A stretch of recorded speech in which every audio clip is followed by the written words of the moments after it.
Hi my dear friends, we are live now. This is Sonu. Now we are going to read a story. So let's start. चलिए एक story है, बड़ी प्यारी सी story है, उसको हम पढ़ते हैं और समझते हैं इस स्टोरी में लिखा क्या है। देखिए यहाँ लिखा है the deer who changed the king, यानी कि एक हिरन जिसने चेंज कर दिया किसको, राजा को, यानी कि राजा को पूरा बदल के उसने रख दिया। देखते हैं आगे क्या लिखा है। A king used to hunt deer। देखिए यूज टू का जो यूज़ किया जाता है एक ऐसे काम को बताने के लिए किया जाता है जो पास्ट में एक लंबे समय के लिए किया गया है पर इसको अब नहीं किया जाता। तो बताना चाह रहा है a king use to hunt, यानी कि एक जो राजा था वो यूज टू हंट, वो शिकार किया करता था। मैनी डियर, बहुत सारे जो हिरन थे, डेड यानी कि मर गए, ड्यू टू दिस यानी कि इस शिकार के कारण।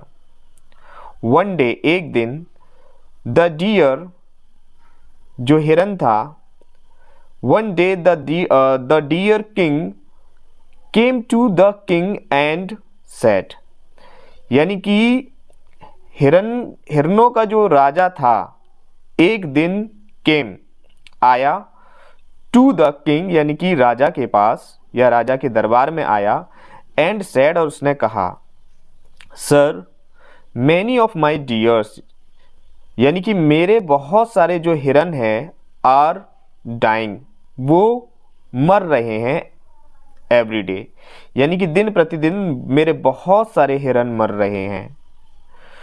टू स्टॉप दिस, इस चीज को रोकने के लिए, we will send you one deer every day, यानी कि हम आपको एक हिरन हर दिन भेजेंगे, पर आपको ये रोकना पड़ेगा। इस चीज को रोकने के लिए हम आपको एक हिरन हर दिन प्रतिदिन भेजेंगे। ऐसा किसने कहा? ऐसा कहा जो हिरन का जो राजा था। और किससे कहा? उस जगह के राजा से।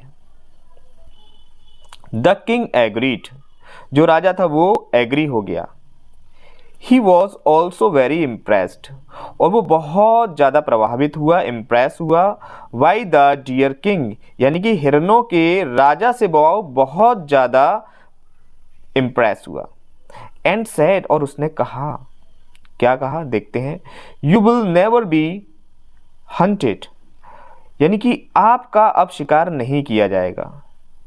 देखिए ये जो सेंटेंस है वो एक पैसिव सेंटेंस है। पैसिव की पहचान क्या होती है? विल के बाद वो बी लगाएगा, बी के बाद वो थर्ड फॉर्म का यूज करेगा। ये एक पैसिव सेंटेंस है। ठीक है माय डियर फ्रेंड्स, चलिए आगे बढ़ते हैं। सो एवरी डे, यानी कि हर दिन, वन डियर प्रेजेंटेड, यानी कि हर दिन एक हिरन को प्रस्तुत किया जाता था, इटसेल्फ, यानी कि वो खुद ही वहां पर पेश हो जाया करता था, टू द किंग, उस राजा के लिए। वन डे, एक दिन, it was the turn off dear who had a young baby, यानी एक दिन एक हिरनी का समय आया या उसकी बारी आई, यानी कि एक दिन एक हिरनी की बारी आई, who had a young baby, उसका पास एक बेटा, उसका जो बच्चा था वो बहुत छोटा था। She went to the king, वो राजा के पास गई। अब ये जो राजा बता रही है वो राजा है जो कि हिरन का राजा है। एंड सेड, और उसने उससे कहा, क्या कहा? ओ किंग, ओ मेरे राजा, I want my baby to grow, मैं अपने बेबी को बड़ा करना चाहती हूँ। Then I will go to the king, उसके बाद मैं राजा के पास जाऊंगी। द डियर किंग, यानी कि जो हिरनों का जो राजा था, सेड, उसने कहा, डोंट वरी, चिंता ना करें, आई will go in your place, यानी कि मैं जाऊंगा आपके स्थान पर। इस बात को कहने के बाद लगता है कि जो डियर किंग है वो बहुत ज़्यादा दयालु हार्ट वाला है, काइंड हार्टेड है। आगे बढ़ते हैं। द नेक्स्ट डे, अगले दिन, द किंग वॉज सरप्राइज्ड, जो राजा था वो बहुत ज़्यादा सरप्राइज हुआ to see the hurt king, यानी कि उस झुंड के राजा को देखकर वो जो राजा था वो बहुत ज़्यादा खुश हुआ।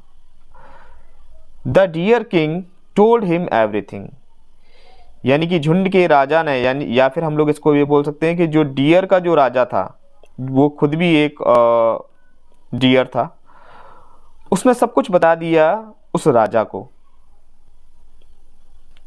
द किंग वॉज इम्प्रेस्ड, जो राजा था वो बहुत ज़्यादा इम्प्रेस्ड हुआ, है ना, यानी कि वो बहुत ज़्यादा प्रभावित हुआ। With the deer king's sacrifice, यानी कि उस डियर किंग के सेक्रीफाइस से, यानी कि उसके बलिदान से, सेक्रीफाइस का मतलब होता है बलिदान, और यहाँ पर जो हर्ड वर्ड है इसका मतलब होता है झुंड, ठीक है। तो जो राजा था वो बहुत ज़्यादा इम्प्रेस हुआ, बहुत ज़्यादा प्रभावित हुआ। किस चीज़ से प्रभावित हुआ? कि डियर किंग के बलिदान से वो जो राजा था वो बहुत ज़्यादा प्रभावित हो गया। ही सैड, उसने कहा, माई फ्रेंड, मेरे दोस्त, आई प्रॉमिस, मैं तुमसे प्रॉमिस करता हूँ, not to hunt deer anymore, कि अब किसी भी डियर का शिकार नहीं किया जाएगा, इस बात का मैं आपसे प्रॉमिस करता हूँ। ठीक है माय डियर फ्रेंड्स, स्टोरी पूरी तरह से फिनिश हो चुकी है और आई होप आपको स्टोरी समझ में आई होगी। यदि आपको मेरी स्टोरी पसंद आई है so please like and subscribe my channel and thank you for watching my video. Thank you so much.